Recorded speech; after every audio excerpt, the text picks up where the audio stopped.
Hello friends, இப்போ நம்ம பார்க்க போகிற bros the accidental tourist. It's a story. The accidental tourist அப்படின்னா என்ன அர்த்தம்னா, ஒரு டூரிஸ்ட் இருப்பார். அவர் எந்த பிளேஸ்க்கு ட்ராவல் பண்ணாலும் ஏதாவது ஒரு ஆக்சிடெண்ட் அவருக்கு நடந்துகிட்டே இருக்கும். ஸோ அவர் எப்போவுமே பயந்துக்கிட்டே ட்ராவல் பண்ணுவார். அவருக்கு எல்லாமே துரதிருஷ்டமாக இருக்கும். ஸோ அதனால் அந்த ஸ்டோரி எப்படி இருந்தது, அதாவது அவரோட எக்ஸ்பீரியன்ஸ் வந்துட்டு எப்படி இருந்தது அப்படிங்கிறதெல்லாம் அந்த ஸ்டோரியில் ஷேர் பண்ணியிருக்காங்க. Now read this amazing story about the frustration of a globetrotter and find out how he faces chaos in his everyday life. இதில் வந்துட்டு குளோப் ட்ரோட்டர் அப்படின்னா என்ன அர்த்தம்னா உலகம் சுற்றுப்பவர். இந்த கதையை வந்துட்டு படித்து தெரிஞ்சுக்கோங்க அப்படின்னு சொல்கிறாங்க. யாரை பற்றின கதை அப்படின்னா ஒரு உலகம் சுற்றுப்பவரை பற்றின கதை இது. அவர் வந்துட்டு எவ்வளோ ஃப்ரஸ்ட்ரேஷன், அதாவது ஒரு ஹார்ட்ஷிப் வந்துட்டு ஃபேஸ் பண்ணுறாரு. அவரோட டெய்லி லைஃப்பில் வந்துட்டு எவ்வளோ கஷ்டங்களை அவர் அனுபவிக்கிறாரு. ஒரு உலகம் சுற்றுபவருக்கு என்னென்ன கஷ்டங்கள் அவரோட ட்ராவலில் இருந்தது அப்படிங்கிறத படித்து தெரிஞ்சுக்கோங்க அப்படிங்கிறாங்க.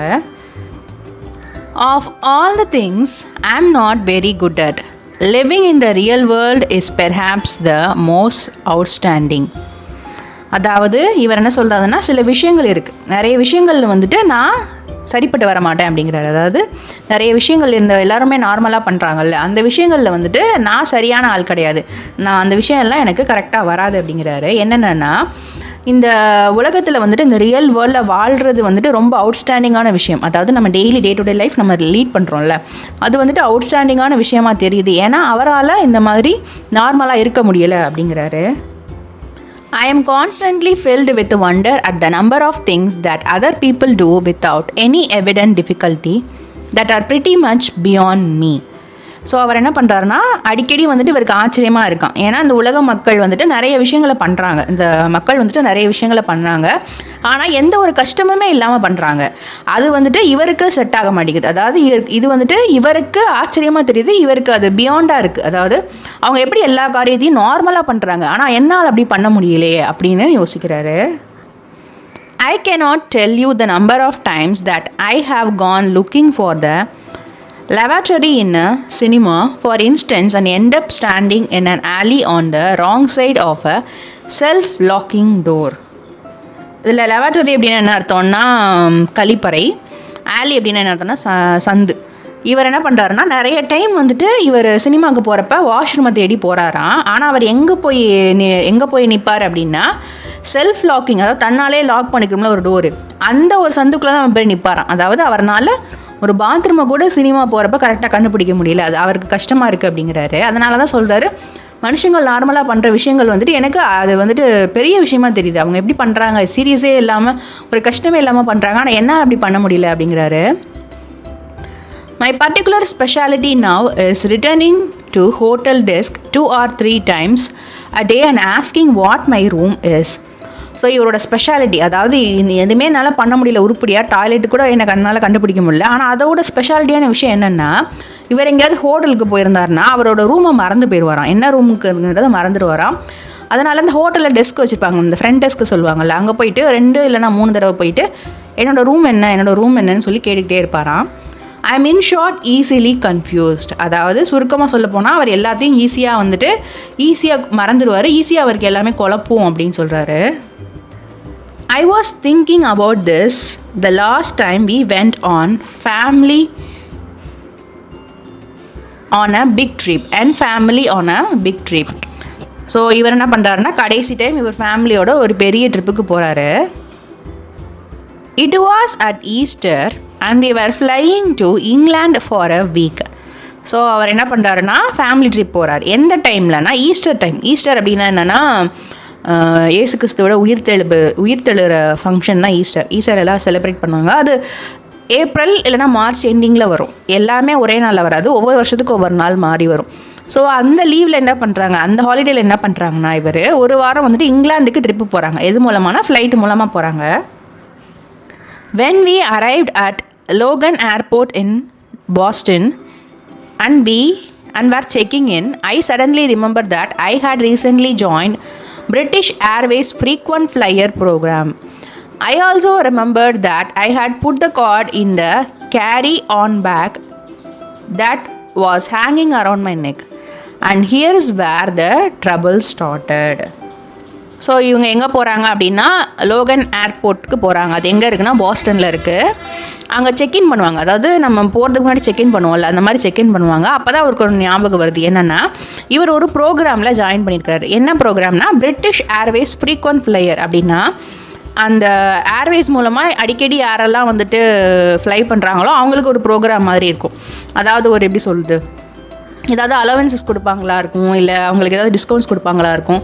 ஸோ இந்த மாதிரி அடிக்கடி ஃப்ளை பண்ணுறவங்களுக்கு ஒரு ப்ரோக்ராம் மாதிரி இருந்துச்சு. அதில் இவரை ஜாயின் பண்ணியிருக்கிறாரு. ப்ரோக்ராம் இன் த சென்ஸ் ஒரு ஸ்கீம் மாதிரி. I also remembered that I had put the card in the carry-on bag. So இவர் என்ன பண்ணுறாருன்னா அந்த கார்டு இருக்குல்ல, அந்த ப்ரோக்ராம்க்குரிய கார்டு, ஆக்சுவலி இது வந்துட்டு ஒரு ஸ்கீம் மாதிரி இருக்கும். நம்ம ஒரு கார்டுன்னு வச்சுக்கோமே, டிஸ்கவுண்ட் கார்டு மாதிரி வச்சுக்கோமே, அந்த மாதிரி ஒரு கார்டு இது.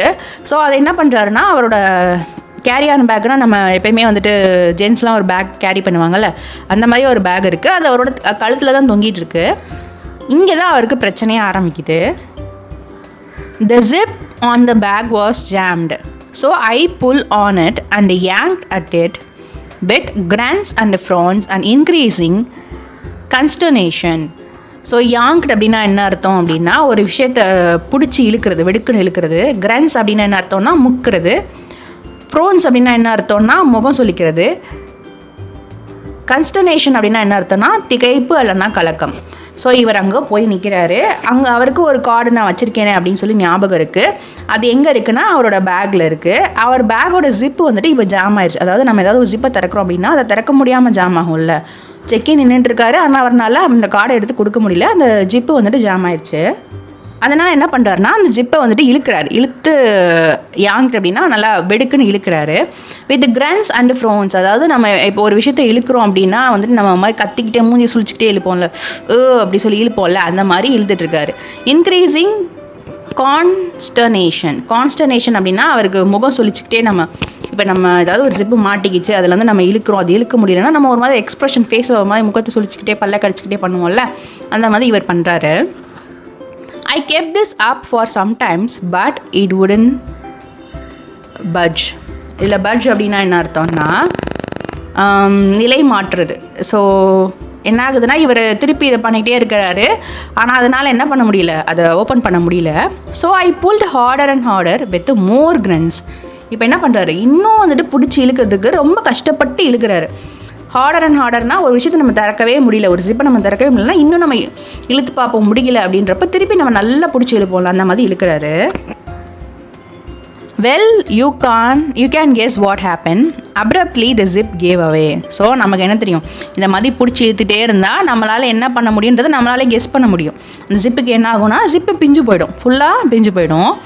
The side of the bag flew open and everything within, newspaper cutting and other loose paper, a 14-ounce tin of pipe tobacco, magazines, passport, English money, film, was extravagantly ejected over an area about the size of a tennis court. அந்த back வந்துட்டு ஃபுல்லாக திறந்துருச்சு, zip வந்து போச்சு, back வந்துட்டு ஃபுல்லாக திறந்துருச்சு. அதில் எது இருக்குது அப்படின்னா நியூஸ் பேப்பர் கட்டிங்ஸ் வச்சுருக்கிறாரு. அதே மாதிரி சில டாக்குமெண்ட்ஸ் பேப்பர்ஸ்லாம் வச்சுருக்கிறாரு. அதே மாதிரி ஒரு டொபாக்கோனா அந்த ஒரு பைப்பு மாதிரி ஸ்மோக் பண்ணுவாங்களா, நீங்கள் படத்துலலாம் பார்த்துருந்தீங்கன்னா தெரியும். அந்த ஒரு பைப்பு மாதிரி இருக்கும், அதில் டொபாக்கோ இருக்கும். அதில் எவ்வளோ டொபாக்கோ இருக்குன்னு கூட சொல்கிறா பாருங்கள், 14 ounces டொபாக்கோ அதில் இருக்கான். அதே மாதிரி மேகசைன்ஸ், நம்ம போர் அடிக்கிறதுக்கு படிக்கிறதுக்கு மேகசைன்ஸ் இருக்கும். நம்மளோட பாஸ்போர்ட் இருக்கும், இங்கிலீஷ் மணி, பிரிட்டிஷ் மணி இருக்கும். ஃபிலிம் அப்படின்னா மேபி கேமராவாக இருக்கலாம், இல்லை ஏதாவது ஃபோட்டோஸாக இருக்கலாம். ஸோ அதெல்லாமே என்ன ஆகுதுன்னா எக்ஸ்ட்ராவெகன்ட்லினா என்ன அர்த்தம்னா ஆடம்பரமாக, இஜெக்டட்னா வெளியேறுது. ஸோ அது வந்துட்டு படக்குன்னு திறக்கிறப்போ எல்லாம் சிதறி போயிடுது. அந்த ஏரியா எப்படி இருக்குன்னா சும்மா டென்னிஸ் கோர்ட் சைஸ்க்கு இருக்கும். அந்த இடத்துல இவரோட பொருட்கள் எல்லாம் சிதறி போயிடுச்சு அப்படின்னு சொல்லி சொல்கிறாரு. I watched dumbstruck as 100 carefully sorted documents came raining down in a fluttery cascade. Coins bounced to a variety of noise oblivions, and now lidless tin of tobacco rolled crazily across the concourse, disgorging its content as it went.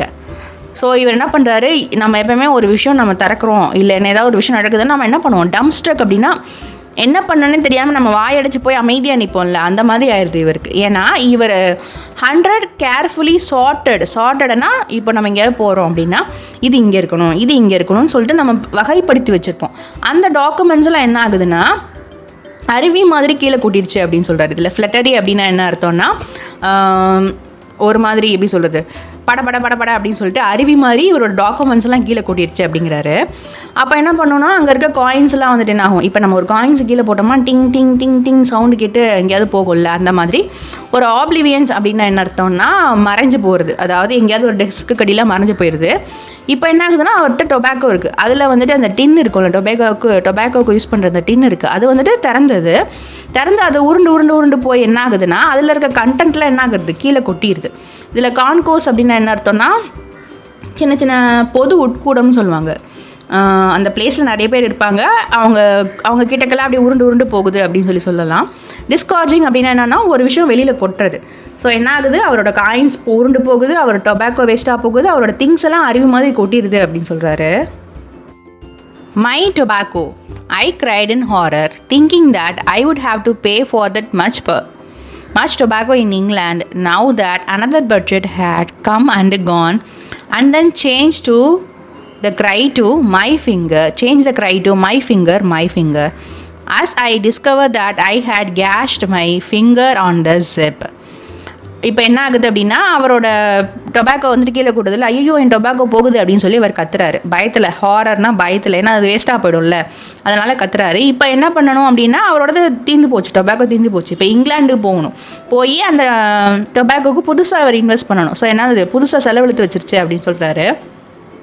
Another budget had come and gone அப்படின்னா இன்னொரு செலவு எனக்கு வந்துருச்சு அப்படின்னு சொல்லி அர்த்தம். So இப்போ என்ன பண்ணுறாரு, டொபாக்கோன்னு கத்துனவர் இப்போ என்ன கத்துறாருன்னா விரல் தான் கத்துறாரு. ஏன்னா அவரோட விரல் என்ன ஆகுதுன்னா அந்த கேஷ்ட் அப்படின்னா என்ன அர்த்தம்னா வெட்டப்படுறது. ஸோ இவர் இந்த இழுக்கிறார்ல ஜிப்பில் இழுத்தப்பட்டு அவரோட கை வந்துட்டு லைட்டாக ஸ்க்ராட்ச் ஆயிடுச்சு, நல்லாவே ஸ்க்ராட்ச் ஆகிட்டு என்ன ஆகுதுன்னா அவரோட ஃபிங்கர்லேருந்து என்ன ஆகுதுன்னா பிளட் வருது, நல்லா கட் ஆகிடுது. And was shedding blood and lavish manner, அதாவது நல்லாவே ரத்தம் வருது அவர் விரல்ல இருந்து. I am not very good around flowing blood generally, but when it's my own well I think hysterics are fully justified. Confused and unable to help, my hair went into panic mode. So இவர் என்ன சொல்கிறாரு அப்படின்னா mostly வந்துட்டு good around flowing blood, அதாவது இவருக்கு இந்த blood ஃப்ளோலாம் பார்க்குறதுக்கு யூஸ்வலாக வந்துட்டு கரெக்டாக இருக்காது. அதாவது good around flowing blood generally, இவர் வந்துட்டு பெருசாக வந்துட்டு பிளட் இது முன்னாடி போனது வந்து அவரோட எக்ஸ்பீரியன்ஸ் அவர் லைஃப்பில் பண்ணது கிடையாது, அதாவது பெருசாக நடந்ததில்லை அப்படிங்கிற மாதிரி சொல்கிறார். குட் அரவுண்ட் ஃப்ளோயிங் பிளட் இந்த மாதிரி நான் அதிகமாக பார்த்ததில்லை. ஆனால் எனக்கு வரப்போ தான் என்ன தெரியுதுன்னா இந்த நரம்பு தளர்ச்சி, ஹிஸ்டரிக்ஸ் அப்படின்னா நரம்பு தளர்ச்சி, இந்த ரத்தம் வந்துட்டு சில பேருக்கு நரம்பு தளர்ச்சியெல்லாம் வரும்ல, அதெல்லாம் வந்துட்டு நார்மல் அப்படின்னு சொல்கிறார்.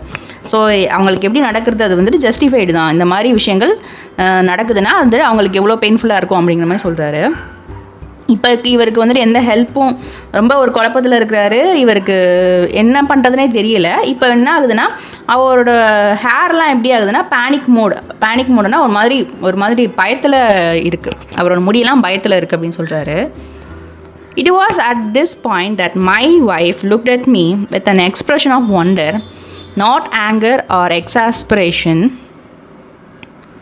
but just simple wonder, and said, I can't believe you do this for a living. So இப்போ என்ன ஆகுதுன்னா அவங்க ஒய்ஃப் வந்துட்டு ஆச்சரியமாக பார்க்குறாங்களாம், கோவமாகவும் இல்லை, எக்ஸாஸ்பிரேஷன் அப்படின்னா என்ன அர்த்தம்னா ஒரு எரிச்சலாகவும் இல்லை. அவங்க எப்படி பார்க்குறாங்கன்னா இப்போ எனக்கு புரியுது உங்கள் வாழ்க்கையை நீங்கள் எப்படி வாழ்ந்துட்டுருக்கீங்கன்னு இப்போ எனக்கு புரியுது அப்படிங்கிற மாதிரி அவங்க சொல்கிறாங்க. ஏன்னா இந்த மாதிரி ஒரு வாழ்க்கையை நீங்கள் வாழ்கிறீங்க என்னால் நம்ப முடியல அப்படிங்கிறாரு. ஸோ அவங்க அப்பாவுக்கு எப்போ பார்த்தாலும் அவங்க ஹஸ்பண்டுக்கு எப்போ பார்த்தாலும் இந்த மாதிரி ஆக்சிடென்ட் நடக்கிறத அவங்க நேரில் பார்க்குறாங்க. ஸோ இப்படி தான் அவங்களுக்கு அடிக்கடி நடக்குதுன்னு எனக்கு இப்போ புரியுது அப்படிங்கிற மாதிரி அவங்க சொல்கிறாங்க. பட் ஐ ஆம் afraid it's so. I always have catastrophes when I travel. Once on an aeroplane, I leaned over to tie a shoelace just at the moment someone in the seat ahead of me threw his seat back into full recline. So இவர் என்ன பண்ணுறாருன்னா இவருக்கும் பயமாக தான் இருக்குது. ஏன்னா இவரோட வாழ்க்கை பூரா இந்த மாதிரி ப்ராப்ளம் இருந்திருக்கு. கேட்டாஸ்ட்ராஃபி அப்படின்னா ட்ராஜடி. ட்ராஜிக்கான இண்டு, அதாவது ஒரு கஷ்டமான முடிவு. இவர் எங்கே ட்ராவல் பண்ணாலும் இதே ப்ராப்ளம் தான் இவருக்கு வருது. ஒரு தடவை என்ன ஆகுதுன்னா, ஏரோப்ளேனில் ட்ராவல் பண்ணிகிட்ருக்காரு. அப்போ வந்துட்டு அவரோட ஷூலேஸ் கலண்டுருச்சுன்னு கீழே குனிஞ்சு அவர் என்ன பண்ணுறாருன்னா அந்த ஷூலேஸை கட்டிகிட்டு இருக்காரு. அப்புறம் இவருக்கு முன்னாடி இருந்த சீட்டில் இருக்கிறவர் என்ன பண்ணுறாருன்னா அவரோட சீட்டை வந்துட்டு பின்னாடி இழுத்துட்டார். எப்படின்னா அந்த ரெஸ்ட்டு சாஞ்சுப்போம்ல, ரெக்லைன் அப்படின்னா என்ன அர்த்தம்னா சாயறதுக்காக சீட்டை முன்னாடி இழுத்துறாரு. ஸோ இவர் குனிஞ்சிக்கிட்டு இருக்காரு, அவர் சீட்டு எழுந்துருச்சு அப்படின்னா அந்த என்ன ஆகும்னா இவர் கீழே மாட்டிப்பார்ல. And found myself pinned helplessly இந்த கிராஷ் பொசிஷன். அதாவது இவர் குனிஞ்சிட்டு இருக்காரு, இவர் மேலேயே வந்துட்டு அவர் சாச்சா என்ன ஆகுன்னா அவர் கீழே குனிஞ்சிட்டு இருப்பார்ல, அந்த சுச்சுவேஷன் அவருக்கு வந்துருச்சு. It was only by clawing the legs of the man sitting next to me that I managed to get myself freed. So என்ன ஆகுதுன்னா கிளாயிங் அப்படின்னா சொரன்றது. ஸோ என்ன பண்ணுறாரு, குனிஞ்சிக்கிட்டு ஒன்றுமே பண்ண முடியல. இப்போ அவரால் என்ன பண்ண முடியும்னா பக்கத்தில் இருக்கிறவங்க காலை சுரண்ட தான் முடியும். ஸோ இவர் பக்கத்துகிட்ட உட்காந்துட்டு இருந்த ஒருத்தரோட காலை சுரண்டார். அப்போ அவர் என்ன பண்ணுறாரு, ஹெல்ப் பண்ணி அந்த இடத்த வந்துட்டு ஃப்ரீ பண்ணுறாரு. அவர் வந்துட்டு முன்னாடி இருக்கவர்கிட்ட சொல்லியிருப்பார் போல். ஸோ அப்போ அந்த சுச்சுவேஷன்லேருந்து இவர் வந்துட்டு வெளியில் வந்துடுறாரு. ஸோ இதுதான் வந்துட்டு ஒரு எக்ஸ்பீரியன்ஸ், ட்ராவல் பண்ணுறப்போ நடந்த ஒரு experience. This, however, was not my worst experience on a plane flight. My worst experience was when I was writing important things in a notebook. Buy socks, clutch drinks carefully, etc. Sucking thoughtfully on the end of a pen as you do. So என்ன ஆகுதுன்னா எனக்கு நிறைய worst எக்ஸ்பீரியன்ஸ்லாம் இருந்திருக்கு. ஆனால் இது மட்டும் என்னோடய worst experience கிடையாது, இதை விட நிறைய ஒஸ்ட் எக்ஸ்பீரியன்ஸ்லாம் இருக்குது அப்படிங்கிறாரு. அதுலேயே ரொம்ப ஒஸ்ட் எக்ஸ்பீரியன்ஸ் என்னென்னா, ஒரு தடவை அவர் வந்துட்டு அவரோட நோட் புக்கில் வந்துட்டு இம்பார்ட்டன்ட் திங்ஸ்லாம் எழுதிட்டு இருப்பார். அதில் வந்துட்டு சாக்ஸ் வாங்கணும், நீ வந்துட்டு ட்ரிங்க்ஸ் எல்லாம் வந்துட்டு கவனமாக பிடிக்கணும் அப்படின்னு சொல்லி எழுதி வச்சுட்டு இருப்பார்ல. நம்ம என்னென்ன பண்ணணும், டு டூ லிஸ்ட் போடுவோம்ல, அந்த மாதிரி நம்ம என்ன பண்ணுவோம், எப்போயுமே பேனா எழுதிட்டு இருக்கப்போ திடீர்னு நம்ம ஏதாவது யோசனை வந்துச்சுன்னா அந்த பேனாவோட முனையை நம்ம கடிப்போம்ல, அந்த மாதிரி அவர் கடிச்சிட்ருக்கிறாரு. எல்லோரும் பண்ணுற மாதிரி அவரும் பண்ணுறாரு. And fell in to conversation with an attractive young lady in the next seat. So கடிச்சிட்டே இருக்கிறப்போ அவங்க நெக்ஸ்ட் சீட்டில் ஒரு அழகான ஒரு லேடி உட்காந்துட்டு இருக்காங்க. அவங்க கூட என்ன பண்ணுறாரு, பேசிகிட்டே இருக்கிறாரு. I amused her for perhaps 20 minutes with a scattering of urbane bons mots அப்படின்னா என்ன அர்த்தம்னா அறிவாளித்தனமாக பேசுகிறது, கிளவர் அண்ட் விட்டி ரிமார்க் அப்படின்னு சொல்லுவாங்க. அர்பன் அப்படின்னா என்ன அர்த்தம்னா நாகரிகமாக. ஸோ அவங்க வந்துட்டு அவரோட பேச்சில் வந்துட்டு அவங்களே அமேஸ் ஆகிட்டாங்களா, அந்த அளவுக்கு ஒரு நாகரிகமாகவும் அறிவாளித்தனமாகவும் அவர் பேசிகிட்ருக்காரு. Then retire to the lavatory where I discovered that the pen had leaked and that mouth, chin, tongue, teeth and gums were now a striking scrub resistant navy blue and would remain for several days. So இவர் என்ன பண்ணுறாரு, பேசிகிட்டே இருந்தவர் என்ன பண்ணுறாரு, திடீர்னு rest ரூமுக்கு போகிறாரு. அப்போ தான் அவருக்கு தெரியுது, அவர் பெண்ணை ஒன்று கடிச்சிக்கிட்டே இருந்தார்ல, அது வந்துட்டு அந்த லீக் ஆகி அவரோட வாய், அவரோட கண்ணம், அவரோட நாக்கு, அவரோட பல்லு, அப்புறம் கம்ஸ் இருக்கும்ல, அந்த பல்லுக்கு மேலே இருக்க எளிர், எல்லா இடத்துலையும் என்ன ஆகுது, ஸ்க்ரப் ரெசிஸ்டன்ட்னா தேய்ச்சி எடுக்க முடியாத அளவுக்கு ஒரு நேவி ப்ளூ கலர் அதில் ஒட்டிக்கிட்டு இருக்கு. அது இன்னும் கொஞ்ச நாள் வந்துட்டு அது அப்படியே தான் இருக்கும், அந்த மாதிரி ஒரு கலர் அப்படியே தான் இருக்கும். ஸோ இதுதான் அவரோட மிகப்பெரிய ஒஸ்ட் எக்ஸ்பீரியன்ஸாக அவர் சொல்கிறாரு. So you will understand, I trust, when I tell you how much I ache to be a suave. Actually இது வந்துட்டு ஸ்வாவ்னு சொல்லுவாங்க, ஸ்வாவே கிடையாது, ஸ்வாவ் அப்படின்னு சொல்லுவாங்க. ஸோ இப்போ உங்களுக்கு வந்துட்டு புரியும். எனக்கு வந்துட்டு ஒரு ஸ்வாவ் அப்படின்னு என்ன அர்த்தம்னா நாகரிகமான நடத்தை. எல்லாரையும் மாதிரி நாகரிகமாக நடந்துக்கிறது எவ்வளோ கஷ்டம் எனக்கு அப்படிங்கிறது உங்களுக்கு இப்போ புரிஞ்சிருக்கும் அப்படிங்கிறாரு. I would love just once in my life to rise from a dinner table without looking as if I have just experienced an extremely localized seismic event. இல்லை seismics அப்படின்னா நிலநடுக்கம் அப்படிங்கிற மாதிரி. ஸோ இவர் என்ன யோசிக்கிறாருன்னா, ஒரு தடவையாவது என் வாழ்க்கையில் டின்னர் டேபிள் வந்து எந்திரிக்கிறப்போ ஒரு ஹாரிஃபைடு எக்ஸ்பீரியன்ஸோடு நான் எந்திரிக்காமல் இருக்கணும். அதாவது நம்ம நார்மலாக டின்னர் சாப்பிட்டு எந்திரிப்போம். ஆனால் இவருக்கு ஏதாவது ஒரு ப்ராப்ளம், ஒரு நிலநடுக்கம் மாதிரி ஒரு ப்ராப்ளம் வந்து தான் இவர் எந்திரிப்பாராம். ஸோ எப்படி இவர் கம்பேர் பண்ணுறாரு அப்படின்னா, ஏதாவது ஒரு ப்ராப்ளமேட்டிக்கான சுச்சுவேஷன் நான் எந்திரிக்கிறப்பே இருக்கும். மேபி கிளாஸ் தட்டி விட்டுறலாம், எதாவது இடிச்சிடலாம். ஸோ அவர் டின்னர் டேபிள் வந்து கூட நிம்மதியாக எந்திரிக்க முடியலை அப்படிங்கிறாரு. Get in a car and close the door without leaving 14 inches of a coat outside. So இவர் எப்போ காரில் ஏறினாலும் என்ன ஆகும்னா அவரோட கோட் வெளியில் தான் இருக்குமா. ஸோ ஒரு தடவையாவது என் காரில் நான் ஏறுறப்போ என்னோடய கோட்டை வந்துட்டு வெளியே விடாமல் நான் என் கோட்டை உள்ளே வச்சுட்டு நிம்மதியாக காரில் ஏறணும்னு ஆசைப்பட்றேன் அப்படிங்கிறாரு. wear light colored trousers without discovering at the end of the day that I had at various time sat on chewing gums, ice cream, cough syrup and motor oil, but it is not to be. So ஒரு தடவையாவது நான் light colour trousers போட்டுட்டு நான் ஜாலியாக இருக்கணும். ஆனால் எப்படின்னா இவர் எண்ட் ஆஃப் த டே என்ன ஆகுதுன்னா, இவர் இதுக்கு முன்னாடி பண்ணப்பலாம் இவர் லைட் கலர் ட்ரௌசர் போட்டுட்டு எங்கேயாவது போய் உட்காருனா சூயிங் கம் இருக்கும்ல அது மேலே உட்காந்துருவார், இல்லைனா ஐஸ்கிரீம் மேலே ஏதாவது காஃப் சிரப் கொட்டி கிடந்தா அது மேலே உட்காந்துருவார், இல்லைனா மோட்டர் ஆயில். ஸோ அதெல்லாம் வந்துட்டு இந்த லைட் கலர் ட்ரௌசர் அதை வந்துட்டு அழுக்காக்கிடும். ஸோ இதுதான் வந்துட்டு அவரோட லைஃப் எக்ஸ்பீரியன்ஸாக இருந்துச்சு. ஆனால் இந்த மாதிரி நடக்கவே இல்லை அப்படிங்கிறாரு. ஒரு தடவையாவது நிம்மதியாக சாப்பிட்டுட்டு நிம்மதியாக எந்திரிக்கணும். ஒரு தடவையாவது காரில் எந்த ப்ராப்ளமும் இல்லாமல் ட்ராவல் பண்ணணும். ஒரு தடவையாவது ஒரு லைட் கலரில் ட்ரௌசர் போட்டு அழுக்கு போட்டாமல் நான் இருக்கணும், ஒரு நாளாவது இருக்கணும் அப்படின்னு ஆசைப்பட்றேன் அப்படிங்கிறாரு. Now on planes when the food is delivered, my wife says, take the lids off the food for daddy or put your hoods up children, daddy is about to cut his meat. So இப்போலாம் பிளேனில் travel பண்ணுறப்போ அவங்க wife என்ன சொல்கிறாங்க அப்படின்னா, சாப்பாடு எப்போயாவது வந்துருச்சுல்ல, சாப்பாட்டில் ஃபுட்டு கொடுப்பாங்க, பிளேனில் ஃபுட்டு கொடுப்பாங்கல்ல, அப்போ என்ன சொல்கிறாங்க அப்படின்னா அவங்க ஒய்ஃபு அவங்க குழந்தைகிட்ட அப்பாவுக்கு சாப்பாடுக்கு மூடி திறந்து கொடுங்க, அதே மாதிரி உங்கள் மேலே துணியை போட்டுக்கோங்க, அதாவது இந்த ஹூட் அப்படின்னா அந்த சாப்பிட்றதுக்கு முன்னாடி ஒரு துணி போடுவாங்கள்ல அதை போட்டுக்கோங்க, ஏன்னா அவங்க அப்பா வந்துட்டு மீட்டை கட் பண்ண போகிறாரு அப்படின்னா என்ன அர்த்தம்னா உங்கள் அப்பா ஏதாவது உங்கள் மேலே சதறிடுவார், ஸோ துணி போட்டுக்கோங்க, உங்கள் அப்பாவுக்கு அந்த மூடி திறந்து கொடுங்க அப்படின்னு உங்கள் wife சொல்கிறாங்களாம். Of course this is only when I am flying with my family. So இது எப்போலாம் நடக்கும்னா அவங்க ஃபேமிலி கூட அவர் ட்ராவல் பண்ணுறப்ப அவங்க ஒய்ஃப் இந்த மாதிரிலாம் அவங்க சில்ட்ரனுக்கு சொல்கிறாங்க. When I am on my own, I don't eat, drink or lean over to tie my shoes and never put a pen anywhere near my mouth. So ஃபேமிலியோட போகிறப்பயாவது நான் சாப்பிடுவேன், இதெல்லாம் பண்ணுவேன். ஆனால் நான் தனியாக ட்ராவல் பண்ணுறப்போ நான் சாப்பிட மாட்டேன், குடிக்க மாட்டேன், ஷூலேஸ் கட்டுறதுக்கு குனிய மாட்டேன், என்னோட பேனாவை என் வாயில் வச்சு கடிக்க மாட்டேன், ஸோ எதுவுமே பண்ண மாட்டேன் அப்படிங்கிறாரு. I just sit very very quietly, sometimes on my hands to keep them from flying out unexpectedly and causing liquid mischief. So என்ன பண்ணுறாரு, ரொம்ப அமைதியாக உட்காந்துருப்பாரான் தனியாக ட்ராவல் பண்ணுறப்போ. ஏன்னா அவர் கையில் வந்துட்டு ஏதாவது ஒரு ட்ரிங்க்ஸ் ஏதாவது வச்சுருந்தா என்ன ஆகும்னா அது வந்துட்டு செதறிடுமா. அவரோட அன்எக்ஸ்பெக்டடாக என்ன பண்ணோம்னா அந்த ட்ரிங்க்ஸ் எதாவது குடிச்சிட்ருக்காரு, அதுக்கு தான் அவர் நோட்ஸ்லாம் எழுதி வச்சுருக்காரு, கிளச் த ட்ரிங்க்ஸ் கேர்ஃபுல்லி அப்படின்னு சொல்லிட்டு. ஸோ செதறிடுது அவரோட ட்ரிங்க்ஸ் எல்லாம். It is not much fun but it does not least cut down on the laundry bills. So இவர் என்ன சொல்கிறாருன்னா அது வந்துட்டு பெரிய காமெடியாக இல்லைனாலும் கூட இவர் இப்படி இந்த மாதிரி பண்ணாமல் இருக்கிறதுனால என்ன ஆகுது அப்படின்னா இவர் துணியில் செதறி லாண்ட்ரிக்கு அந்த பணத்தை செலவு பண்ணுறதா இருக்கும்ல. ஸோ அட்லீஸ்ட் இந்த மாதிரி நான் பண்ணாமல் இருந்தவாது துணி துவைக்கிற செலவாவது கம்மியாகுமே அப்படிங்கிற மாதிரி சொல்கிறாரு. I never did get my frequent flyer miles by the way. So அவர் ஃப்ரீக்வெண்ட் ஃப்ளையர் மைல்ஸ்னால் அடிக்கடி போகிறவங்களுக்கு ஒரு அலவன்சஸ் இருக்கும்ல, அதை நான் வாங்கவே இல்லை அப்படின்னு சொல்கிறாரு. ஐ நெவர் டூ, வாங்கினதே இல்லை அப்படிங்கிறாரு. ஐ couldn't find the card in time. So அப்படி அவர் வாங்கி வச்சுருந்தாலுமே கூட அந்த கார்டை கரெக்ட் டைமுக்கு இவரால் எடுத்து அவங்கக்கிட்ட காட்ட முடியலை, ஏன்னா இப்போ பண்ணார்ல பேக்கெல்லாம் சத்தரடிச்சார்ல அந்த மாதிரி ஆயிடுது. This has become a real frustration for me. So இது வந்து அவருக்கு ஒரு பெரிய ஒரு ப்ராப்ளமேட்டிக்காக இருக்குது. ஃப்ரஸ்ட்ரேஷன்னா ஒரு படபடப்பை உண்டாகுது.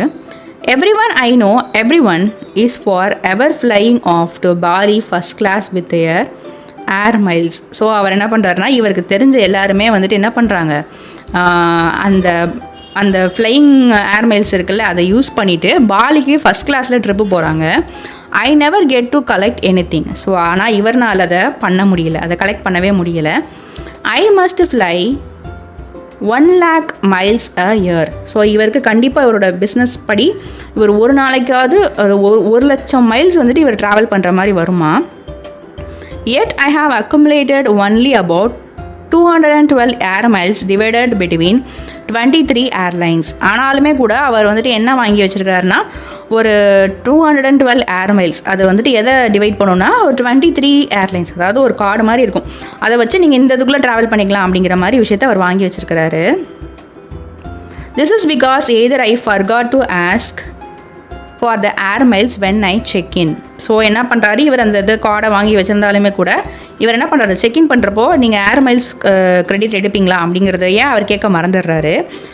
R I remember to ask for them, but the airlines then manage not to record them or not to check clerk informs me that I am not entitled to them.